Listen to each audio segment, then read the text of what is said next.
Reason ഇത്തരം വിവാദങ്ങൾ നിലനിൽക്കണം, മറ്റേത് ചർച്ചയാവരുത് എന്നുള്ളതാണ്. അപ്പൊ പറഞ്ഞു AI ടൂൾ ഉപയോഗിച്ചിട്ട് നിന്റെ പ്രതിയെ കണ്ടെത്തുമെന്നുള്ളത്. എന്തേ AI ടൂൾ സർക്കാരിന്റെ പണി മുടക്കിയോ? എന്താ ഇതുവരെ അടിച്ച ആളെ കണ്ടെത്താത്തത്? എന്താ നടപടി എടുക്കാത്തത്? റൂറൽ SP-യുടെ ആ സ്റ്റേറ്റ്മെന്റിന് ആരുടെ ഭീഷണിക്ക് വഴങ്ങിയായിട്ടാണ് പോലീസ് മുന്നോട്ട് പോകാതിരുന്നത്? ഞാൻ നിങ്ങളുടെ വാർത്തകൾ കണ്ടു. ആ അന്വേഷണം അവസാനിപ്പിച്ചു. എന്താ മരവിപ്പിക്കാൻ കാരണം?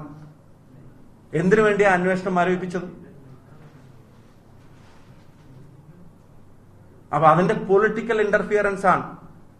AI ടൂൾ ഉപയോഗിച്ച് കുഴപ്പമുണ്ടാക്കിയത് ആരാണെന്ന് കണ്ടെത്തുമെന്ന് റൂറൽ SP പറഞ്ഞതിന്റെ തൊട്ട പുറകെ അത് കണ്ടെത്തരുത്, അത് പുറത്തുവിടരുതെന്നുള്ള CPM-ന്റെ പൊളിറ്റിക്കൽ ഡയറക്ഷൻ ഗവൺമെന്റിൽ ഇരിക്കുന്നവർ കൊടുക്കുന്നതിന്റെ പേരിലല്ലാതെ AI ടൂൾ പണി മുടക്കിയതാണെങ്കിൽ ഇവർ പറയണം. ഞാൻ ICUയിൽ നിന്ന് മാറ്റി റൂമിലേക്ക് വന്ന സമയത്ത് പോലീസ് കാണാൻ വന്നിട്ടുണ്ടെന്ന് പറഞ്ഞു. 2 മണിക്ക് കാണാമെന്ന് എന്റെ കൂടെ നിൽക്കുന്ന ആളോട്. അപ്പൊ ഡോക്ടർ വന്നിട്ട് എന്തോ രാവിലത്തെ കുറച്ച് പ്രൊസീജിയറും കാര്യങ്ങളും ഉണ്ടായിരുന്നു, കാണാന്ന് പറഞ്ഞു. ഇതുവരെ പോലീസിന്റെ അടുത്ത് വന്നിട്ടില്ല, ഇതുവരെ മൊഴി എടുത്തിട്ടില്ല, ഒരു സ്റ്റേറ്റ്മെന്റ് എടുത്തിട്ടില്ല, ഇതുവരെ ഒരു കേസ് എടുത്തതായിട്ടുള്ള അറിയിപ്പ്, രജിസ്റ്റർ ചെയ്തതായിട്ടുള്ള അറിയിപ്പ് കിട്ടിയിട്ടില്ല. അപ്പൊ അതൊക്കെ ചെയ്യുമെന്ന് പ്രഖ്യാപിച്ച റൂറൽ SP-യുടെ വീഡിയോ പുറത്തു വന്ന ശേഷം പിന്നെ ആരുടെ ഇടപെടലാണ് ഇത് ചെയ്യരുതെന്നുള്ള നിർദ്ദേശം ആരാണ് കൊടുത്തത്? എന്ന് വെച്ചാൽ ഇത് അവിടെ ഉണ്ടായിട്ടുള്ള ഒരു വയലൻസിനെ അടക്കി നിർത്താൻ ഉണ്ടായിട്ടുള്ള അക്രമമല്ല, ഇത് പോലീസ് ബോധപൂർവം സൃഷ്ടിച്ചതാണ്. അതിന് പൊളിറ്റിക്കൽ ഡയറക്ഷൻ ഉണ്ടായിരുന്നു എന്നുള്ളത് ഉറപ്പാണ്. ഇനി ഒരു കാര്യം, ഈ വിഷ്വൽ നിങ്ങളുടെ ഗ്രൂപ്പിൽ ഷെയർ ചെയ്യുന്നു. ഈ വിഷ്വലില് നിങ്ങൾ നോക്കുക. ആദ്യം എന്റെ തലയിലടിക്കുന്നു, അതേ പോലീസ് ഉദ്യോഗസ്ഥൻ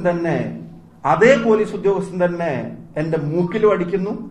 അവിടുന്ന് ആ തിരക്കിൽ ഞാൻ ഇങ്ങോട്ട് മാറുമ്പോ അതേ പോലീസ് ഉദ്യോഗസ്ഥന്റെ ലാത്തി മൂന്നാമത്തവണയും ഡയറക്ഷൻ എന്നെ നോക്കി ആ ലാത്തി വീശാൻ ശ്രമിക്കുന്നു. നിങ്ങൾ ആ വിഷ്വല് നിങ്ങളുടെ ഗ്രൂപ്പിൽ ഇപ്പൊ നിങ്ങളുടെ എല്ലാവരുടെയും മൊബൈലിലേക്ക് അയച്ചിട്ടുണ്ട്, നിങ്ങൾ നോക്കുക.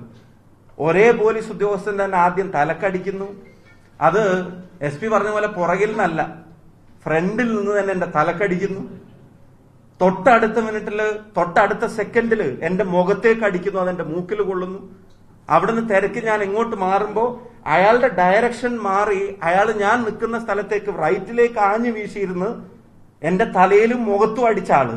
പിന്നെ അവിടുന്ന് ആ ഡയറക്ഷൻ പ്രകാരം, തിരക്ക് പ്രകാരം ഞാൻ ഇങ്ങോട്ടേക്ക് നീങ്ങുമ്പോ അയാളുടെ ഡയറക്ഷനും ലാത്തിയുടെ ഡയറക്ഷനും മാറി നേരെ മൂന്നാമതും എന്നെ ഉന്നം വെച്ച് അടിക്കാൻ നോക്കുക.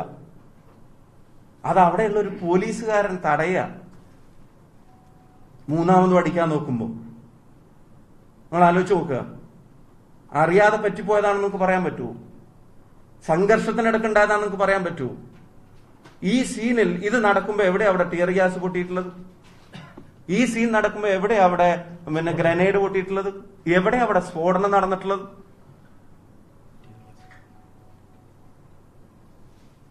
നിങ്ങൾ ആലോചിച്ച് നോക്കൂ. ഇതാ തലയിൽ കൊള്ളുന്നു, അതിന്റെ ശേഷം നേരെ മൂക്കിലേക്ക് അടിക്കുന്നു. ഇത് കഴിഞ്ഞ് ഇങ്ങോട്ടേക്ക് തിരിയുമ്പോ ഈ അടിക്കുന്ന ആളുടെ ഡയറക്ഷൻ നേരെ എന്നെ ലാക്കാക്കി പിന്നെ അടുത്തതും വരിക. എന്നിട്ട് അറിയാതെ ഒരു തിക്കിന്റെയും തിരക്കിന്റെ ഇടയിൽ സംഭവിച്ച അവിടെ എന്തെങ്കിലും വലിയ സീൻ നിങ്ങൾ കാണുന്നുണ്ടോ? വലിയൊരു ലാത്തി ചാർജിനുള്ള എന്തെങ്കിലും ഒരു കല്ലേറ് പോലീസിനെതിരെ ഉണ്ടായിട്ടുണ്ടോ?